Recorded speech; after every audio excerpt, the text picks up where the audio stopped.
குருஜி, என்னிடத்துல ஒருத்தர் குருஜி, எனக்கு ஒருத்தர்கிட்ட வியாபாரத்துக்காக மேன்மைப்படணும், இல்ல முன்னேற்றம் அடையணுன்றதுக்காக அவரிடத்துல சென்றேன். அவர் எனக்கு செய்வினை வச்சிருக்காங்க, அதை எடுக்கணும், அப்படின்னு என்னிடத்துல சொன்னார். அதனால் நான் அவரிடத்துல இதை எடுத்துருங்க அப்படின்னு நான் கேட்டேன். செய்வினை எடுத்து எனக்கு நல்வழி காட்டுங்க அப்படின்னு சொன்னேன். அதுக்கு என்னிடத்துல லட்சியங்களை அவர் என்னிடத்துல கேட்டார். என்னால் கொடுக்க முடியாத சூழ்நிலை இருந்தேன். அவர் தொடர்ந்து என்னிடத்துல பேசினார். என்ன ஒரு பயமுறுத்தமான ஒரு நிலையை ஏற்படுத்தினார். இந்த செய்வினை மட்டும் எடுக்கலைன்னா நீ ரொம்ப சிரமப்படுவ அப்படின்னு ஒவ்வொரு நாளும் எனக்கு பயமுறுத்துதலையே என்னை வழி நடத்தினார். இது எனக்கு பயம் வந்தது. ஒரு காலகட்டத்தில் நான் அவரிடத்துல முடியாது, இதெல்லாம் முடியாது, என்னை விட்டுடுங்க அப்படின்னு சொன்னேன். ஆனால் அவர் என்னை விட்ட மாதிரி தெரியல. அவர் என்ன பண்ணுறாருன்னு தெரியல. நான் தூங்கும் பொழுதெல்லாம் எனக்கு அவருடைய நினப்பு அவருடைய எண்ணங்கள் என்னை பாதிக்குது. என்னை தூங்க விட மாட்டேங்கிறாரு. என்னை நிம்மதியாக சாப்பிட விட மாட்டேங்கிறாரு. எனக்கு எந்த வேலையும் செய்ய விட மாட்டேங்கிறாரு. இப்படி ஏதோ ஒரு அவர் நினைவுகள் எனக்கு வந்துக்கிட்டே இருக்குது. அவர் ஏதோ ஒன்று என்னை செய்கிறாரு. என்னை அவர் செய்கிறதுனால தான் எனக்கு இந்த மாதிரி தூக்கம் வராமல் இருக்குது, நிம்மதி இல்லாமல் இருக்கிறேன்னு எனக்கு தெரியுது. அதனால் அவரை அவர் செய்கிறத எனக்கு தடை பண்ணுற மாதிரி, இல்லை அவர் வராமல் இருக்கிறதுக்கு நீங்கள் ஏதாவது வழி சொல்லுங்கள் அப்படின்னு என்னிடத்துல கேட்டார். நான் சொன்னேன், கவலைப்படாதீங்க, இந்த பிரச்சனைக்கு தீர்வு இருக்குது அப்படின்னு சொல்லி நான் நெற்றிக்கண் தீட்சையை கொடுத்தேன். ஆனால் இருந்தாலும் அவருடைய மனம் அதிலேயே தான் லயிக்குது. இந்த பயிற்சி அவர் செய்யக்கூடிய சூழ்நிலையிலே இல்லை. எப்பொழுதுமே அவர் நினைவாகவே இருக்குது. இவருக்கு மன ரீதியான ஒரு பிரச்சனையில தான் இருக்காருங்கிறத எனக்கு தெரியுது. இவருக்கு பயம் ஏற்படுது. இந்த பயத்தை ஏற்படுத்துனது அந்த நபர் தான் அப்படிங்கிறது தான் அவர் மைண்டில் முழுக்கமாக இருக்குது.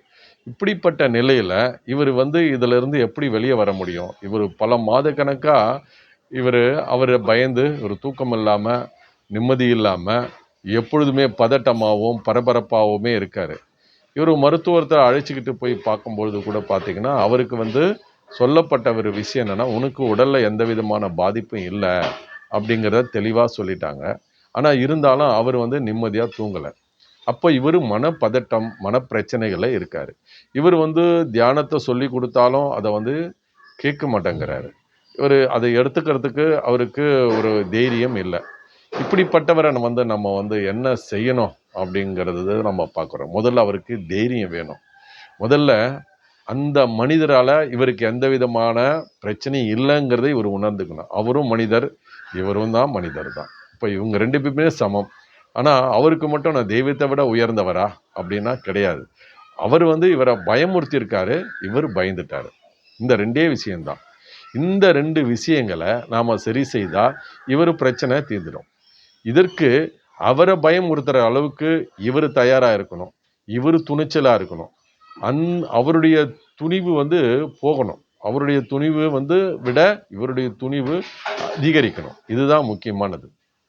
இப்போ இவருக்குள்ளேயே மனசில் புதைக்கப்பட்ட விஷயத்த 4 பேர்கிட்ட முதல்ல சொல்லணும். இந்த மாதிரி இவர் என்னை பயமுறுத்துறாரு அப்படின்னு சொல்கிறதே ஒரு துணிவு வேணும். இதுக்கே துணிச்சல் இல்லைன்னா ரகசியமாக இன்னொருத்தர்கிட்ட சொல்கிறதுன்றது ஒரு சிரமமான விஷயந்தான். முதல்ல அதை சொல்லணும். அவன் வீட்டாண்ட போயிட்டு உடனே சண்டையும் போடணும். என்னடா நீ 1 லட்சமாக கேட்குறியா அப்படிங்கிறத அவர்கிட்ட சண்டை போடணும். தினம் தினம் எனக்கு ஏன் தொல்லை கொடுக்குற அப்படிங்கிறத, ஏன் பிரச்சனை வருதுங்கிறத நீங்கள் தெளிவுபடுத்திக்கணும். முதல்ல அவரால் தான் வருதா அப்படிங்கிறது அது உங்கள் மனசில் இருக்குது. முதல்ல நீங்கள் அவனால் ஒன்றும் செய்ய முடியாதுங்கிறத நீங்கள் தெளிவாக புரிஞ்சுக்கணும். அவரால் இதெல்லாம் பொய்யான விஷயங்கள், இதெல்லாம் உங்களை பயமுறுத்துகிற விஷயங்கள், இந்த செய்வினை, சூனியம், இதெல்லாம் ஒன்றுமே இல்லை. இது பார்த்தீங்கன்னா சூன்யம்ங்கிறதே இருள், அறியாமை அப்படிங்கிறது தான் சூன்யம். இந்த சூன்யத்தை உங்களுக்கு வைக்கிறதுங்கிறது எப்படி முடியும்? நீங்கள் அறியாமையில் இருக்கிறது தான் சூன்யம். அதனால் நீங்கள் சூன்யமாக தான் இருக்கீங்க. அப்போ அதுலேருந்து நீங்கள் வெளியே வரேன்னா நீங்கள் தெளிவான சிந்தனையோட, பகுத்தறிவோடு இருக்கணும். அவரால் எனக்கு எதுவும் ஏற்படாதுங்கிற ஒரு தைரியம் உங்களுக்கு இருந்தால் மட்டும்தான் நீங்கள் இதிலேருந்து வெளியே வர முடியும். நீங்கள் எனக்கு அவன் செஞ்சிடுவான், இவன் செஞ்சிடுவான், இவன் பண்ணிட்டான், அப்படி பண்ணிட்டான், நீங்கள் நிம்மதியாகவே இருக்க முடியாது. வாழ்நாள் முழுக்க உங்களுக்கு நிம்மதி இல்லை. உங்களுக்கு குடும்பத்தில் ஏதாவது ஒரு பிரச்சனை தான், அவன் நினைச்சனால தான் எனக்கு வந்துடுச்சு அப்படிங்கிற ஒரு பயம் கூட உங்களுக்கு இருக்கக்கூடாது. அவன் எப்படிங்க உங்கள் வாழ்க்கையை கெடுக்க முடியும்? நீங்கள் செய்கிற செயல்கள் தான் உங்களுக்கு பலனளிக்கும். அப்படிங்கும்போது அவனுடைய பலன்கள் வந்து உங்களுக்கு எப்படி வந்து பாதிக்கும்? இது பாதிக்கவே பாதிக்காது. நீங்க அறிவோட சிந்திச்சு பாருங்க.